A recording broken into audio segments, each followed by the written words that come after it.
ሰላም ሰላም ቤተሰቦች በያላችሁበት የፈጣሪ ሰላም የሚድረሳችሁ። ለቤት አዲስ የሆናችሁ ቤተሰብ ሆኖ ላለው የምታበረታቱ የምታግዙኝ የሀገሬ ልጆች በጣም አርጌ አመሰግናለሁ። ሙስሊም ክርስቲያን ወገኖቼ፣ በተለይ ስደት ላይ ያላችሁ እህቶቼ ፈጣሪ ከክፉ ነገር ይጠብቃችሁ ላለው እኔን ስለምታበረታቱኝ ከልብ አመሰግናለሁ። እንግዲህ በብሩኬና በሀይሚ ጉዳይ በጣም ተሰምቶኝ በጣም በቃ የእውነት በጣም አዝኜ ነው የመጣውን ቤተሰብ እናንተም እንደኔ እንዳዘናችሁ ልባችሁ እንደተነካ አልጠራጠርም። እህታችንም ደግሞ እያሳዘነችኝ ነው የእውነት ማናት አዩ። እኔ ሀይሚን ስለመወዳት ብቻ ልጅቷ ላይ ጫና ማድረግ አልፈልግም። ምክንያቱም እኔም ሴት ነኝ። እኔ ሀይሚ ልጅቷ ትክክል ናት ማለት ደግሞ ሀይሚ የሀይሚ ፍቅር ይቀንሳል ማለት አይደለም። እና ልጅቷ በጣም እያሳዘነች ነው። በቃ ከብሩክ የሚሆን ከሌላ ወንድ ማርግዛ ይሆን አላቅም። የምናቀው ያው ያየነው ነው አይደለም። እና እነሱም ደግሞ የሚሰጡን ነው እኛ የምንቀበለውና የብሩኬ ሁኔታ ደግሞ ሰሞኑ ምንም አልጣመኝም። በቃ የሆነ ምንድነው የሆነ ፈስ ያለበት ዝላ አይችልም አይነት ነገር ነው እየሆነ ያለውና በራሱ ጥፋት በራሱ ስተት ሀይሚን እየወቀሳት ነው። ልጅቷም ደግሞ ሀዩ የምትባሏ እየተሰቃየች ነውና ዛሬ እንደ ሴት ማለት ነው በቃ እህት እንዳለው በቃ የሆነ አንጀቴ ስፍስፍ ነው ያረገችው ከምር። እኔ መጀመሪያ የእውነቷ ሁላ አልመሰለኝም ነበር። አርግዥ ያለው ስትል ዝም ብላ በቃ ሚዲያ ላይ ለመውጣት ምናምን ነገር ፈልጋ እና የሱ ፌመስ ስለሆነ ገንዘብ ስላለው የሆነ በቃ ይመስለኝ ነበር። አሁን ግን ውስጡ አለ አይደለም። የሰው ልጅ ሲያዝን ቤተሰቦቼ ውስጡ ሲያዝን ፊቱ ያስታውቃል። የፈለገ ለማስመሰል እንኳን ብጥሩ ውስጣችሁ ካላዘነ ፊታችሁ አያስታውቅም። እና እቺ ልጅ ስብር ያለች ልጅ ናትና ተሰብራለች። እኔ የብሩኬም ከሆነ ካልሆነም ግን ልጅቷ በጣም ታሳዝናለች። እና ብሩኬ ደግሞ አላቅም እኔ ሰሞኑ እያረገው ያለው ነገር እናንተም ታዝባችሁት ሊሆን ይችላልና አንደኛ ሀይሚን እያመናጨቀ ነው። ሀይሚ እዚህ ውስጥ ምንም አይመለከታትም። ማስገባት ሁላ አልነበረበትም። ከልጅቷ ራሱ ማገናኘት አልነበረበትም። ምክንያቱም እሱ የራሱ ህይወት ስለሆነ የራሱ የመጀመሪያ ፍቅረኛው ስለሆነ ራሱ ነበር መጨረስ የነበረበት። ግን ሀይሚ ያለ ፍላጎቷ ችግር ውስጥ ጨመራት። ገና ዞሮ ሀይሚ ጥፋተኛ ናት። አልተረዳችኝም። ሲጀመር ብሩኬ አንተ ለሀይሚ መች አስረዳሃት? መችስ በስርዓቱ አወራሃት? እና ትንቀኛለች፣ አታከብረኝም። አንተ መች አከበርካት እንዴ?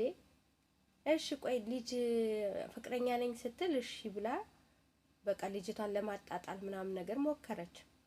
ጭራሽ ልጅቷ አርግዣለሁ ስትል እሺ ሀይሚ አጨብጨባ ነበር መቀበል የነበረባት ምንም ሳትሆን ምንም ሳትልህ።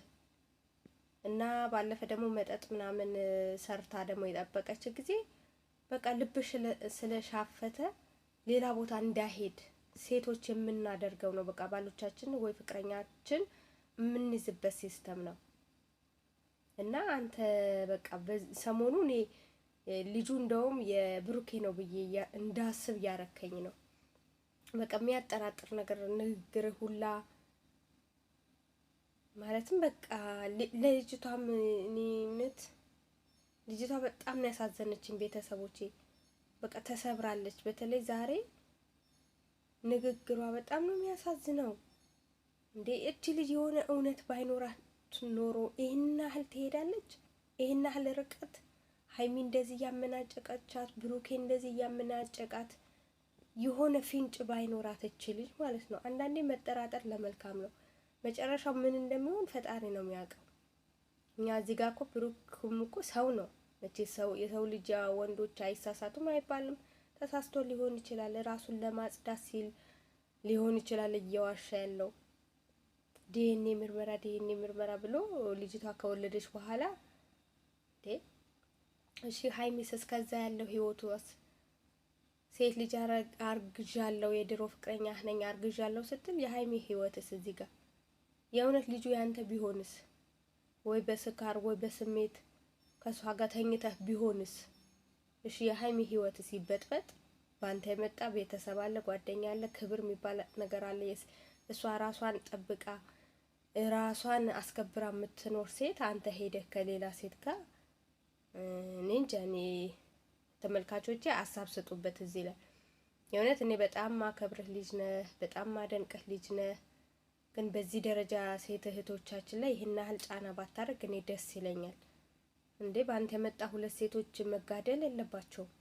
እሺ አንተ ባለህበት ኦኬ፣ በሌለህበት ተጠባብቀው እስከ ህይወታቸው ፍጻሜ መስዋዕት ቢከፍሉስ? እነዚህ ሴቶች ቢገዳደሉስ?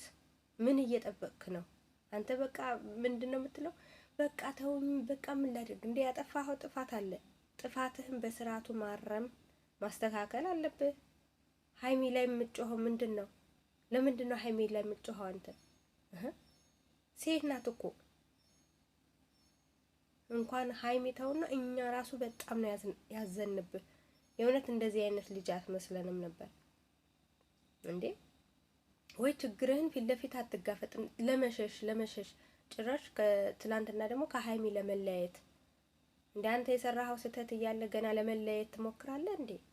ቢያንስ እንኳን ይቅርታ፣ እሺ ይሄ የኔ ስህተት ነው፣ እቺ ሀዩ የኔ ጉዳይ ናት፣ ሀይሚ በጣም ይቅርታ ለትንሽ ጊዜ ምናምን ብለህ አስተባብለክ እንዴ ነገሮች ማረጋጋት ሲገባ ጭራሽ አንተ ጥፋቱ በሙሉ ሀይሚ እንዳስረገዛቻት ነገር ሀይሚ ላይ ትጮሃለክ እንዴ? ሀይሚ ምን ታርግ? የእውነት እኔ ሴት እውነት እኔ በጣም አዘኜብሃለሁ። የእውነት ልጅቷ እርጉዝ ከሆነች ግን በጣም ማለትም ያንተ ልጅ ከሆነ በጣም ነው የምናዝንብክ እኛ ተመልካቾች። የኢትዮጵያ ሕዝብ ሲያከብርም ሲያወርድም አንዴ ነው። የፈለገ ነገር ቢሆን ብዙዎች ተዋርደዋል፣ ብዙዎች ከፍ ተብሏል። ዛሬ የወደደህ ነገ ሊጠላህ ይችላል። ስለዚህ ክብርህን ጠብቅ። ልጅቷም የእውነት በቃ ፍቅረኛ ካልሆነች ቪዲዮ ለምንድን ነው የምታሰራትሽ? ለምንድን ነው ቤት ድረስ የምታስመጣት? እንዴ ልጅቷ ተስፋ ሰጥታት ቢሆንስ? እንዳለችው እናንተ ወንዶች እኮ አትታመኑም። የሴት ልብ እኮ ነው የምትሰብሩት። ይሁን በቃ አማለልካት ወይ ጠጥታችሁ ወይ በስሜት አንድ ላይ አድራችሁ ከሆነስ? እንዴ ልጅቷን እኔ እየተሰቃየች ነው፣ ሀይሚም በመሀል እየተሰቃየች ነው። ስለዚህ አንተ ቆፍጠን ብለህ ጉዳይ ነው ብለህ ራስ ያመጣኸው ጣጣ ራስህ ጨርስ እንጂ ሀይሚ ላይ መደንፋት፣ ሀይሚ ላይ መጮክ አይገባም። ሀይሚ ክብር ያላት ጀግና ሴት ናት። የእውነት ለልጅቷ ራሱ ሪስፔክት አድርጋታለች። አሁን ግን በቃ ሀይሚ ራሱ እያመነች ነው። እውነት እየመሰላ ስለሆነ በጣም እየተናደደች ነው። ስሜቷ እየጎዳሃት ነው። የልጅቷ አርግዣለሁ ማለት አንሶ ገና ያንተ ንግግር ለሀይሚ ምንም በቃ በጣም ቦታ እንደሌለህ ነው ያስታወቀው። በዚህ በ3 ቀን ውስጥ የሰራሃቸው ስራዎች ማለት ነው። ተመልካች ፈራጅ ነው፣ ምክንያቱም ያየው ነው። እኔ አሁን ባየሁት ነገር ሁለት ደግሞ እኔ ልጅቷ ላይ ማልፈርደው አላቅም። እውነት የብሩኬም ልጅ ሊሆን ይችላል። እኔ ያየው አላየውም። እውነቱ ያለው ልጅ እናትየው ላይ ነው። እናት እውነት አባት እምነት ብሏል። ስለዚህ በሰነጠለ ዘመን በእርግጥ ዲኤንኤ ይመረምራል፣ ግን እስከዛም ደግሞ ነገሮቹ ማስተካከል አለብህ። በተለይ ሀይሚ ላይ መጮኸው ነገር አቁም። ልጅቷም ላይ መጮህ አይገባህም። በቃ በስርዓቱ እውነት በጣም ልቤ ተነካ። እንደዚህ አይነት ልጅ አትመስለኝም ነበር በጭራሽ ከምር።